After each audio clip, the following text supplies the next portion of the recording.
feminism is what we say it is. And we say that feminism is the problem. Putting the conversation where it needs to be. This is the Vanguard Report.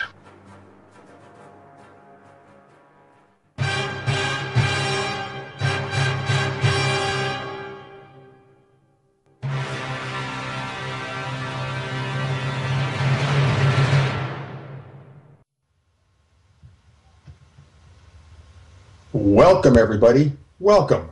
This is episode number 13 of the Vanguard Report. Here, every week, we discuss the feminist problem and what needs to be done about it. This is where we separate the myth of feminism from the reality of it. So what do we mean by the myth of feminism? We mean the orthodox narrative which the feminists themselves have fed to the world, and which the world has swallowed, hook, line, and sinker. We mean the sanctioned interpretation of reality which wraps around the word feminism itself, so that no other sense can be admitted. Hardly a conversation anywhere does not lie beneath the shadow of feminism's narrative, and hardly a thought can take flight independently of that narrative.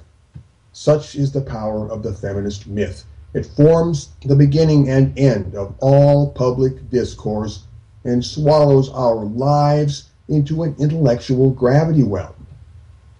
Opposed to the myth of feminism stands the reality of feminism, the part which it is not polite to talk about. It is this reality that we labor to unmask in peeling away the myth layer by layer.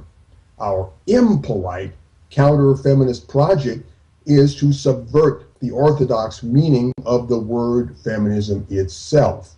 But our project goes further in that we aim to take back control of the language and along with it, the public discourse altogether.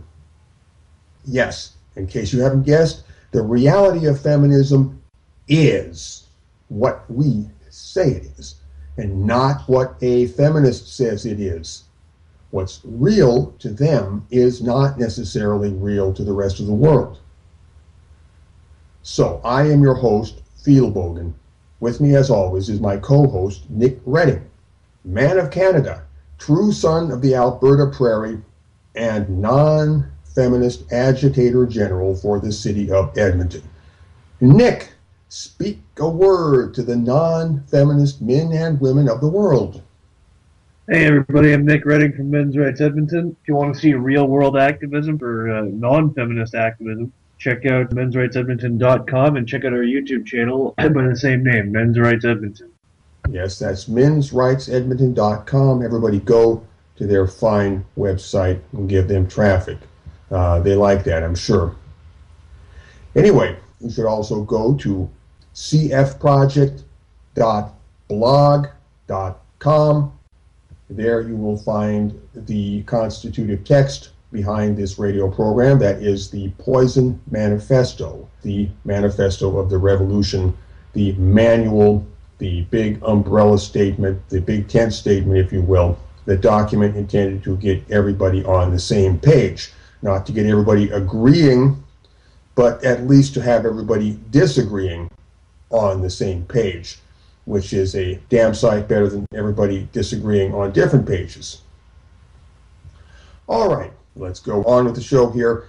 I want to share a link to a blog article which very thoroughly catalogs the conversational behavior of the majority of feminists. Look for that link in the chat window. It ought to be appearing right about now. That would be cue number 1. Yes, I say that most feminists act this way. Mind you, I don't claim that every individual feminist exhibits all of the despicable behaviors listed here. Clearly, some will display some of these and others will display others. Also, Subtlety may vary, but taken as a whole, the list outlines feminism's rhetorical modus operandi with admirable clarity and fullness. Indeed, most of the significant bases are covered. Let none inform you that this has nothing to do with feminism. Au contraire, this kind of garbage is the psychic brick and mortar and structural iron of the entire women's movement. It is not fringe or marginal behavior. It is core behavior. Take it away, and you would get a core collapse or implosion. Truly, it is the isness of the business. Let me explain. If God were to somehow put a hex on all feminist-identified women so that every time one of them tried to talk or type such filth, she suffered a violent attack of diarrhea, what repercussions do you figure this would have upon feminism as a movement? Well, first off, they would all discover right quick that it was not the best idea to talk shit. Don't you agree that this is what they would all figure out right quick? But taking it to the next stage, I might predict that feminism as a going concern would go straight over a cliff in, maybe 3 weeks. Just imagine, Amanda Marcotte opens her blog editor, starts telling us that men who won't shut up about false accusation are secret rapists, and blammo, Seligman's revenge. And that would be a reference to Reed Seligman, who was one of the 3 defendants in the Duke Lacrosse case. Or some hack at Emily's List would, oh boy, I did something funny with the script, and now I lost it all before you, I'm so sorry. Well, anyway, let's just say some hack at Emily's List is composing yet another press release about the war on women, and, well, she gets a spasm of self-fulfilling prophecy. You follow me? If all feminists everywhere were forced to behave like honest, grown-up human beings for a change, how long do you really think feminism would stay in business? Yes, the existence of feminism as an earthly force depends entirely on making certain trashy behaviors available to feminist-identified women, or any other woman for that matter. The sudden unavailability of these same behaviors would force everybody to be honest. And that would be the end of feminism. Well, you know what else? Feminism could clean up its act very, very easily if one of the leaders got up on her bully pulpit and laid down the law. Let's say that some feminist big cheese of comparable stature to Gloria Steinem made a speech or wrote an article addressed to the women's movement. Suppose that in said communique, our feminist big cheese said something like the following. Sisters, we need to introspect and see if we can do better. Feminism is getting more and more unpopular, and I find this concerning. It especially troubles me that so many of us behave so shabbily in our transactions with the non-feminist public. A lot of people even perceive us as a hate movement. And I feel that we need to ask ourselves how such a perception may have come about. Seriously, we must stop playing crooked billiards with the rest of the world. And I have a list of specific recommendations that we should put into practice immediately. Yes, and what else? Well, as the old saying goes, the fish stinks from the head down. So a morally edifying message from one or more high feminist mucky mucks would be a message indeed, and the reverberations would travel quickly. Oh yes, you may be sure of it. The average feminist is a mindless follower, that much I am sure of. And when the shepherd speaks, the sheep listen. Seriously, all it would take for feminism to clean house would be for feminist leaders to start handing out brooms and issuing instructions. But I don't see any feminist mucky mucks heeding my advice anytime soon. And just on a side note, I do bring up Danielle Parati, the local feminist on this radio program now and then. And I was looking over her Twitter feed today to find that she has in fact denounced Femin, but only because they show their tits too much. So I wouldn't really call that what we're talking about here. Oh, that Danielle, she's such a little prude, isn't she? Anyway, so you don't see any big feminist leaders doing any of this or making any such bulletin or any such announcement to the world now, do you? No, of course you don't. So needless to say, this counts as another strike against feminism as a whole. And so long as that holistic state of reality continues, then I am not duty-bound to engage feminism any less solipsistically than feminism has engaged the rest of us.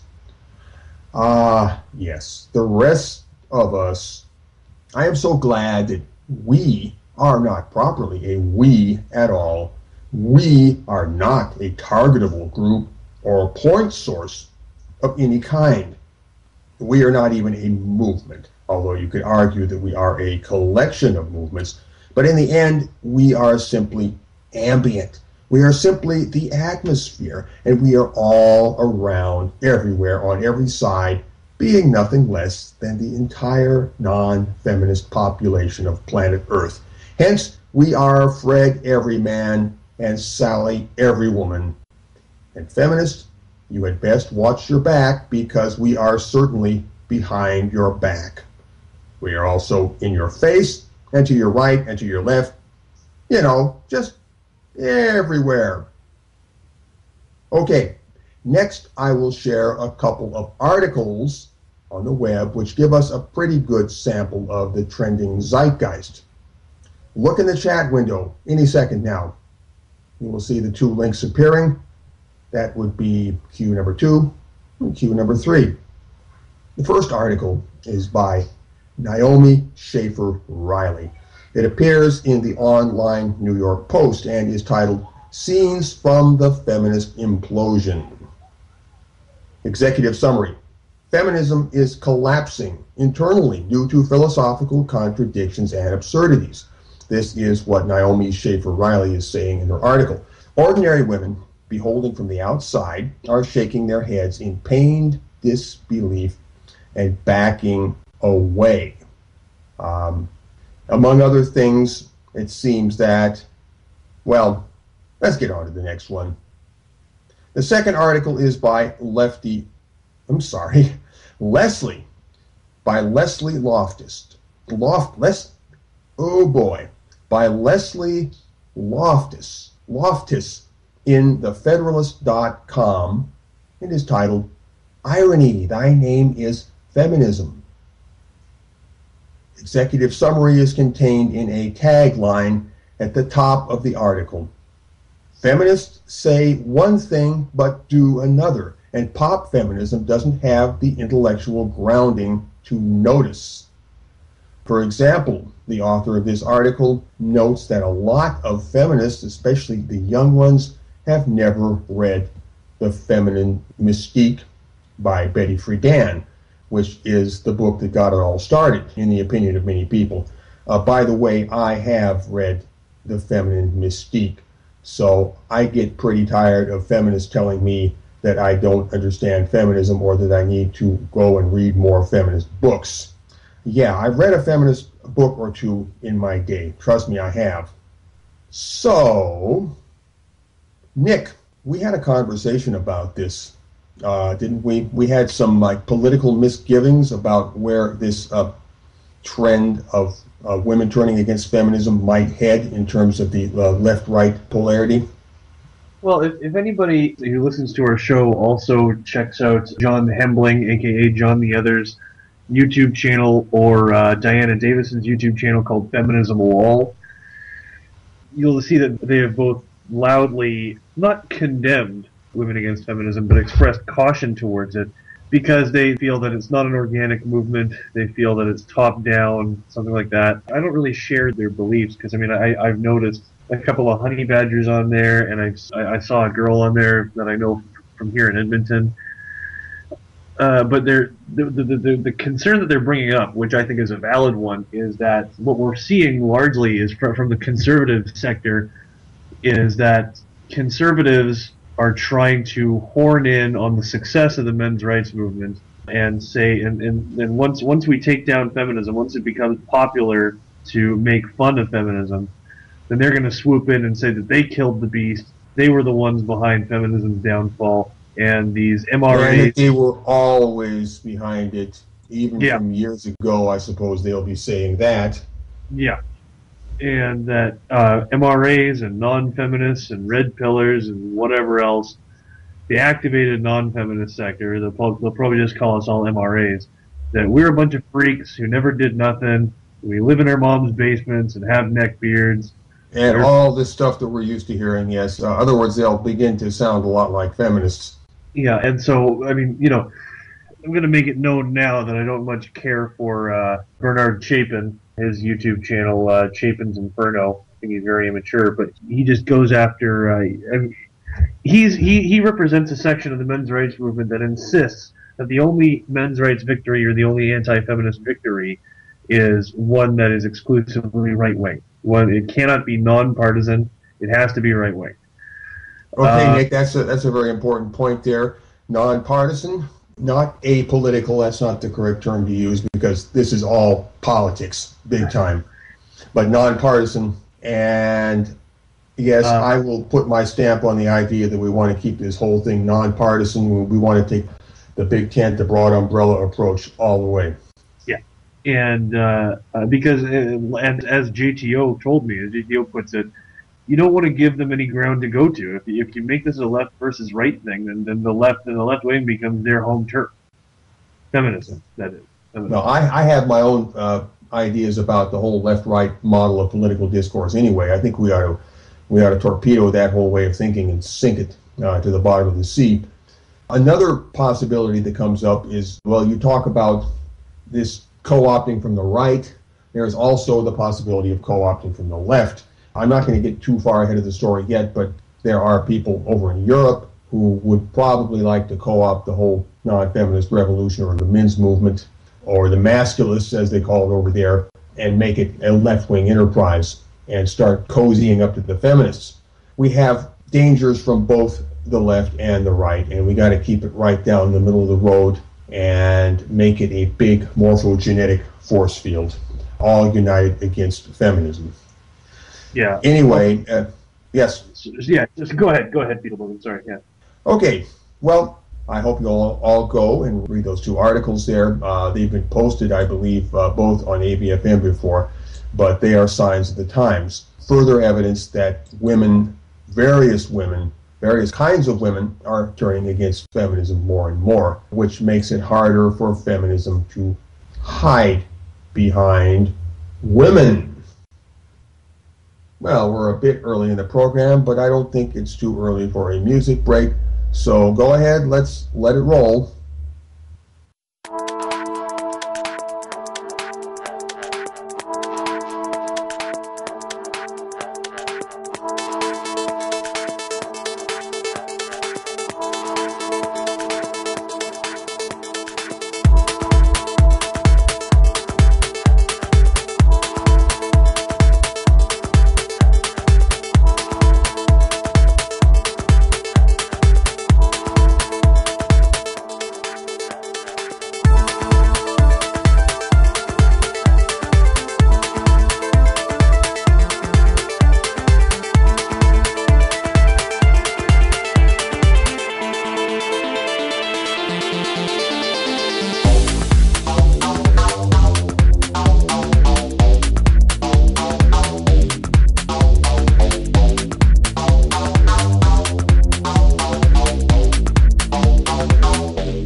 All right, music break is over.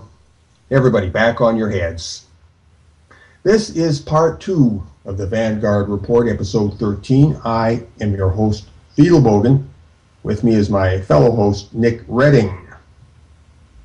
Very well. We'd like to share a few thoughts on why feminism is such a tough nut to crack.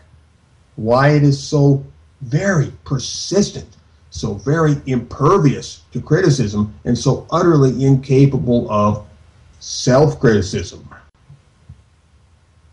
For starters, we know that feminism is entrenched and that opposition to it is disorganized and scattered. We also know that the institutions of traditional culture, such as gynocentrism and male disposability, form a massive support base for feminist misandry, and that feminism's opposition enjoys no such structural advantage. But there is more to it than this. Feminist psychology also plays an enormous role in feminism's seeming invincibility, and that is what we'll talk about today in the short time we've got. We will introduce two very useful ideas: feminist triumphalism and feminist subjectivism. Once again, that's feminist triumphalism and feminist subjectivism. We will discuss how these things fit together in the feminist mind in such a way that feminism becomes impervious to outside reality. First, let's talk about feminist triumphalism. Feminist triumphalism is the belief that feminism is an undeniable truth which has achieved an objective moral triumph, absolved from all further discussion. The feminist believer assumes without question that feminism is simply right, that the case is settled, and that whoever takes issue with this is a backward person living on the wrong side of history. Feminist triumphalism is a fixed idea and a pivot point on which the entire feminist universe revolves. They know they're right, and they've got to know that they're right. Otherwise, everything goes to hell in a handwagon for them.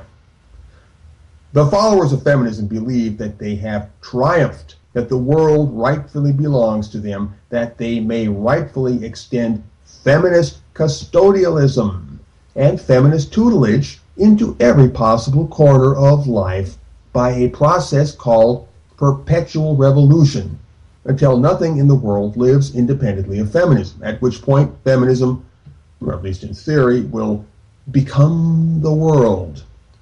The truth about feminism can never be known to those who occupy the standpoint of feminist triumphalism. Such a standpoint can never admit the possibility that feminism is other than a good thing. And being incapable of such admission, it follows that the standpoint can never process adversarial data in a way that is intellectually honest. Isn't that right, Nick? It is. So feminist triumphalism is equipped from the outset with an intellectually dishonest mental filter that colors its entire outlook on the world. We call this mental filter feminist subjectivism. And what is feminist subjectivism? Well, feminist subjectivism is the idea that feminism is only what feminism says it is, or to state that that only a feminist may define feminism. Of course, now they are falling back on the dictionary definition, but we've got everybody on our side knows the argument against that one already. We're not impressed. This is grounded in feminist triumphalism because feminist triumphalism is the belief that feminism is an undeniable truth and an absolute good, and being such cannot be subjected to the assessment of anything other than itself. Feminist subjectivism, being grounded in feminist triumphalism, presumes that feminist ideology holds the power to explain all things, and that all things must therefore yield a right-of-way to feminist ideology. The trick works because the majority of feminists are profoundly ignorant of how feminism actually operates. This ignorance is owing to a lack of information about feminism. In other words, partial knowledge. And partial knowledge begets partiality. Partiality toward a personal version of feminism. Whatever the feminist speaker believes feminism is or wishes it to be. But this personal version, being founded upon incomplete or partial information about feminism, cannot gather the full scope of what feminism in total does to the non-feminist world. All the same, this partial knowledge deems itself to possess a complete understanding. Accordingly, if the non-feminist world does not conform to or defer to such understanding, then that very fact must, by the feminist reckoning, be due to intransigence on the part of the non-feminist world, and must therefore count as inculpatory evidence against that world. Now, consider that this mental process is duplicated with degrees of variation in millions of feminist or feminist-influenced brains, and it becomes clear that feminist understanding is built upon a subjective platform. Signals from the non-feminist world, which speaks of feminism's effects upon that world, would be critically informative here, but such signals are not objectively processed. In sum, if you wish to know what real feminism is, you could just as well ask a non-feminist as a feminist. To ask a feminist about feminism is useful if you wish to put feminism on the defensive by forcing it to explain itself. But if you should seek pragmatically useful knowledge about feminism as a phenomenon, you should commence your investigation in the border region of feminism's impact on the larger world, and only much later convene your court of inquiry with the individual feminist. So what's more, it is feminism's responsibility to justify itself to the non-feminist world, continually and repeatedly if need be, and even until hell freezes over. Feminism is not equivalent to a natural law, such as, for example, gravity, which operates with suprahuman compulsion. One cannot argue with a natural law or expect a natural law to justify itself, but as concerns feminism, the case stands rather differently. Feminism is very much a human artifice. It is contrived by humans and imposed by human methods upon other humans, who, in theory, might not take such imposition kindly and therefore ought first to be consulted. In the future, we may expect to block feminist subjectivism by an arsenal of methods whose ingenuity will grow in proportion to our research and development efforts. This is to suggest where our study energy ought to be directed. So, all of this should give us some hint why feminism is so, let us say, impenetrably armored. Feminists, both individually and as a group mind, are completely insulated against self-knowledge. This is a weakness that shall, I believe, prove fatal to their regime. Yeah. They're unable to see themselves as others see them, and then when others see them the wrong way, then they feel. I've learned this from experience. They feel quite in their element, simply instructing other people how to see them. Have you noticed that? Yes, I've noticed that. It's they have no ability to look at themselves from the outside, because to them the outside is the enemy. There is no outside. They are the world. They are everyone. They are everywhere. Everybody who's anybody anyway. That's how they see it. And something else I've noticed about them, they are constantly telling you that it's not their job to teach you about feminism. Apparently it's your job to teach yourself about feminism. Well, some of us have gone out and done just that. We have taught ourselves about feminism, and now they're telling us that we don't know what feminism is, or that we misunderstand feminism. Well, maybe they better get back and tell us about feminism some more, and we will sit there and ask them very impertinent questions, very searching questions.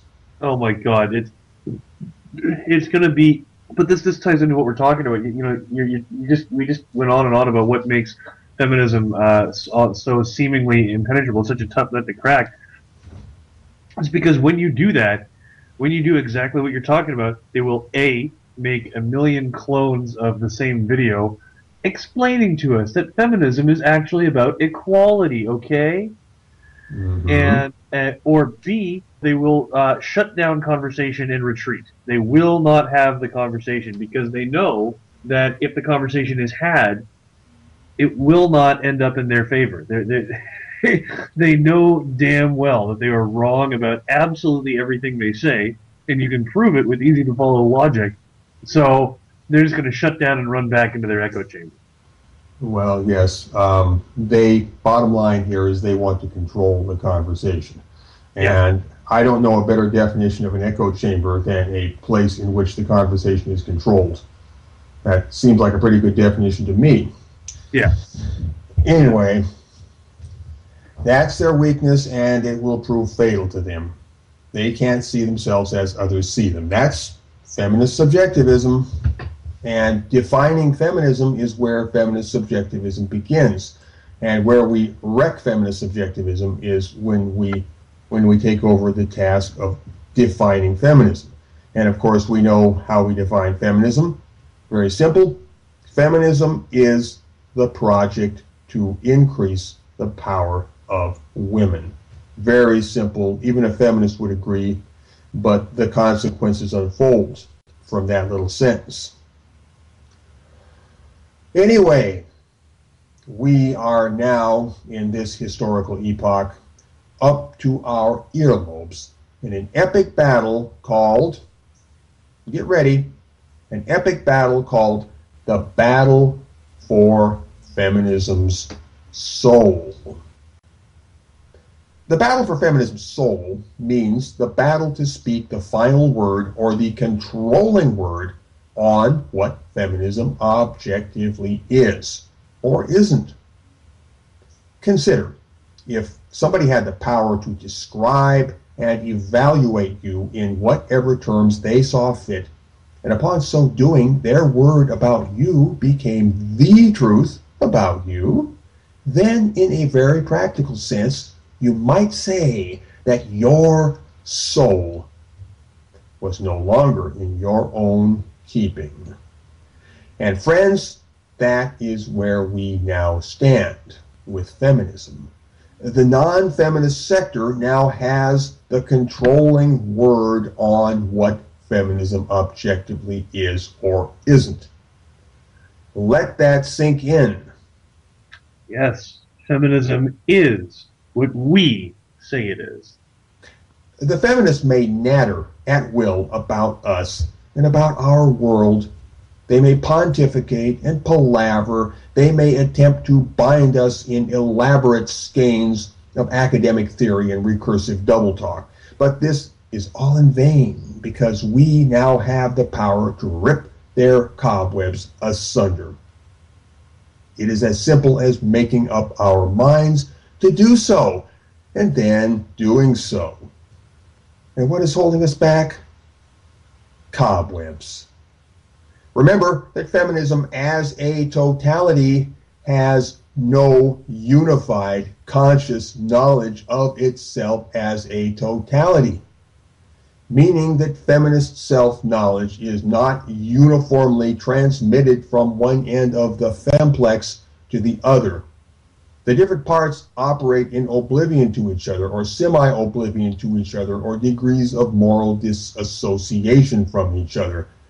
And so, feminism, in the sum total of its ideations, actions, and consequences, exists as a public object, an object for the world.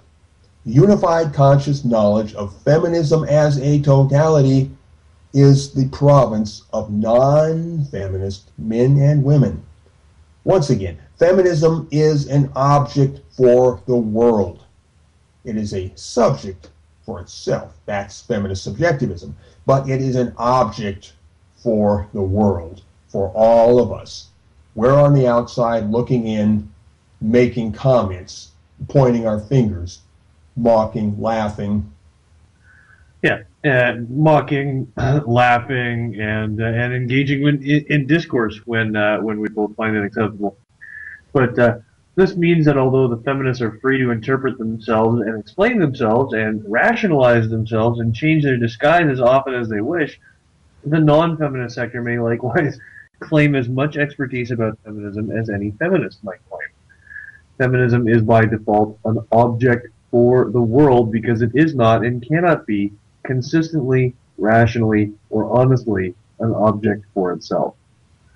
Feminism is what we say it is. Feminism is what we say it is. And on that note, I think it's time to open up the call line to callers. If anybody wants to call in, this is the Vanguard Report.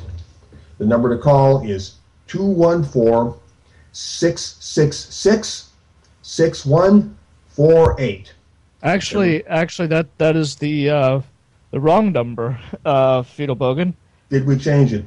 Yeah, and more than likely, it's going to be rather difficult for people to call into the show. I've heard about that.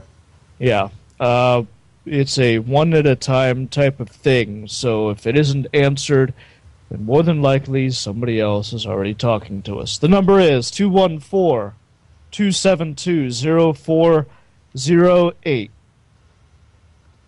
Okay, I'll say that again. It's 214-272-0408. Did I get that right, James? That's correct.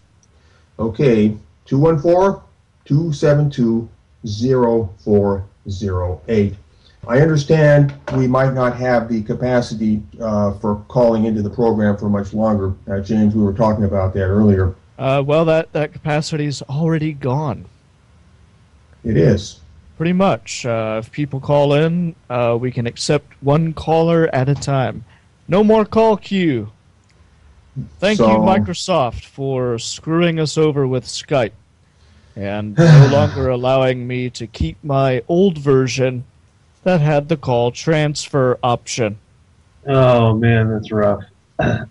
Well, we can at least get one call in at a time, so I guess we can get this just a trickle of people coming in here. I mean... Oh, yeah, it'll quite literally be they call, I answer, and you guys start talking. Okay. All right. Well, anyway, while we're waiting for the call, I'd like to share something else with you. This is an article that was brought to my attention by a colleague of mine in Australia only yesterday. That would be link Q number 4, James. This is an article from bus.com. It's a somewhat obscure blog, at least I've never heard of it before. It is called "The Men's Rights Movement Misunderstands Feminism." Boy, aren't they all singing that song right about now. Ain't that right, Nick? Yeah, I have no idea what it is. I couldn't. I haven't been able to see it my whole life. I clearly could. Feminism? You don't know what feminism... Well, how can you know what feminism is? You're not a feminist. Only a feminist knows what feminism is. Or anybody, or one of their lapdog allies. Yeah. Well, same difference. They're all in the feminist orbit, the feminist solar system, if you will. Anyway, and the dictionary. The dictionary knows what feminism is. It's right there on paper, and we all know that life happens on the thin sheet of paper. So what it says right on that thin sheet of paper, that must be the truth. Feminism is the movement to create equality between men and women, or something like that. I'd have to look it up in the dictionary. Anyway, this article, "The Men's Rights Movement Misunderstands Feminism," it was written by somebody named Amanda. I didn't get the last name. I'm going to read parts of this and comment on it. And I wish everybody would go and read this article, not because it's particularly brilliant, but because I find it emblematic and symptomatic. It's a sign of the times. I find certain aspects of this article to be very telling about the nature of the developing situation that now unfolds before us. "The men's rights movement misunderstands feminism." And the author goes on, "After forcing myself to read the entirety of the Vice article, "Women of the Men's Rights Movement," Nick, we talked about that in the last episode. My brain is bubbling with so much anger and fury, I think it may just explode. Just to clarify, here we go now. This is the actual definition of feminism. The belief in gender equality of the sexes. And this is basically the men's rights movement's definition of feminism. A movement consisting of man-hating she-devils who want anarchy and the annihilation of the male species. Well, you know what? That sounds like a pretty fair definition. That describes what feminism is, really, pretty much in the long run. If we just leave feminism alone, leave it to its devices, let it do what it's going to do, that is what pretty much does emerge. Anyway, the author goes on. With this definition, the MRM is guilty of perpetuating this false stereotype of the bra-burning second-wave feminists. Well, I don't believe in the bra-burning thing. The bra-burning, that whole legend of bra-burning was based upon one little solitary episode, very minor episode, and I don't know. I don't understand all the hype about bra-burning either. But you never hear me talking about that. So, the article continues. I think maybe it's time that these men's rights activists are brought up to speed about the two more waves of feminism that have happened since the 1960s generation. Nick, do you know what two more waves of feminism she's talking about there? Well, there was the riot girl movement. I don't think that was a wave. I'm pretty sure that was part of third wave feminism. That was a ripple, in the current. Yeah, I think as usual, she's talking out of her ass and hoping that nobody. As usual, a feminist is just talking about stuff and expecting everyone to agree. Expecting everybody to just nod along because, of course, I'm a feminist and I said it, so it must be true. There is the second wave, which was the one that started in the 1960s, supposedly with Betty Friedan and the feminine mystique, and then that carried forward up until a certain point, and then something called the third wave took over. And I don't really pay much attention to feminist categories. It's their definition of history, their historiography. I look at things from a very different optic myself. It's all just different phases of the project to increase the power of women, and then increase it some more, and increase it some more, and then push men back further and further, and then scoot the goalposts up, and then redefine the terms, et cetera, ad infinitum. So she talks about the two more waves of feminism that have happened since the 1960s generation. The truth is, she says, most of those ideas that men's rights groups find so incredibly terrifying have either never been part of the feminist movement to begin with or have faded away. No, they're alive and well. Don't you think so, Nick? Yeah, in a situation like that, I would say you mean the idea that women currently get, that women are a demographic that currently get or have historically gotten the short end of the stick. That part is a constant. That part has faded away or was never a part of it in the first place. Really? That part has been with us all along. That's the part I take umbrage with. That's the rhythm track.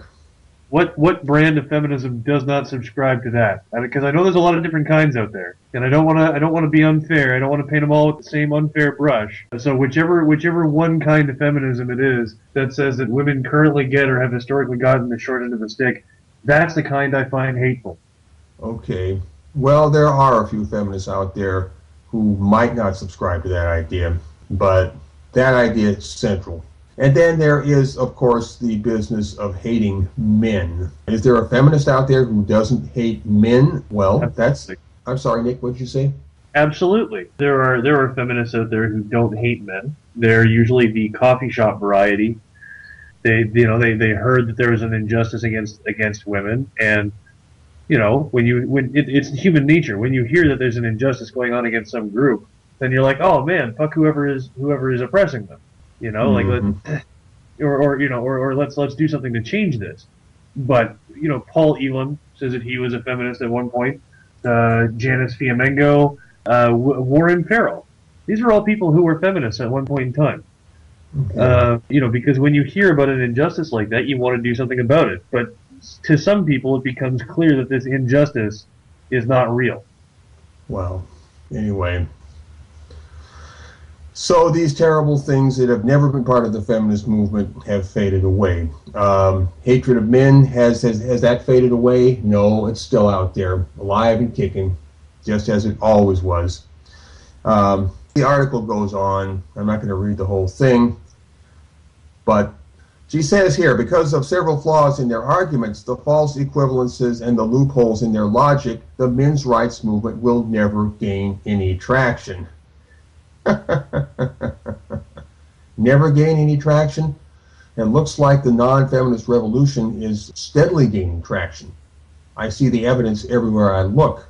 Yeah. I mean, and they keep telling themselves this. Like last year, when we went to the OPIRG meeting on this Ontario Provincial Employees or something,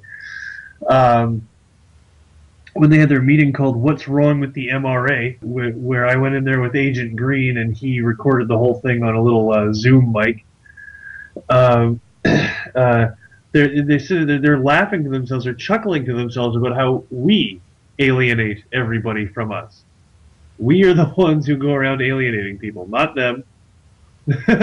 not when they rally behind. They don't alienate people when they rally behind Big Red. Well, just about everything they say is a case of reversal or projection. Yeah, and So their claims that we don't attract anybody, or that we're never going to gain any headway or anything like that. That is. We are manifestly gaining headway, and dramatically. Constantly. Anyway, boy, that hour just went by in a flash, didn't it? We have about 3 minutes until the brick wall of death. I see the notification here, so it's time to wrap it up. Everybody, go to mensrightsedmonton.com, see their excellent website. Go to cfproject.blog.com to read the Poison Manifesto. Anybody who wants to get a hold of the Vanguard Report, we have an email address that is vanguardreport@usa.com. And Nick, anything you want to say before we wrap this up? No, just be excellent to each other and party on, dudes. Okay, and let's say what we always say. Feminism is what we say it is. And we're going to keep hammering on that, and we're going to make that more and more clear as time goes on. I'm sorry I couldn't dig into this latest article a little bit better. I think we might just dedicate an entire show to this somewhere down the road, because there's a lot to be learned from studying this. Anyway, I think we're close enough to the brick wall of death now, so everybody take care. This is Fiedelbogen. This is the Vanguard Report. We'll be back in 7 days with episode number 14. That's it, 14. Everybody, this is the Vanguard Report. Ciao.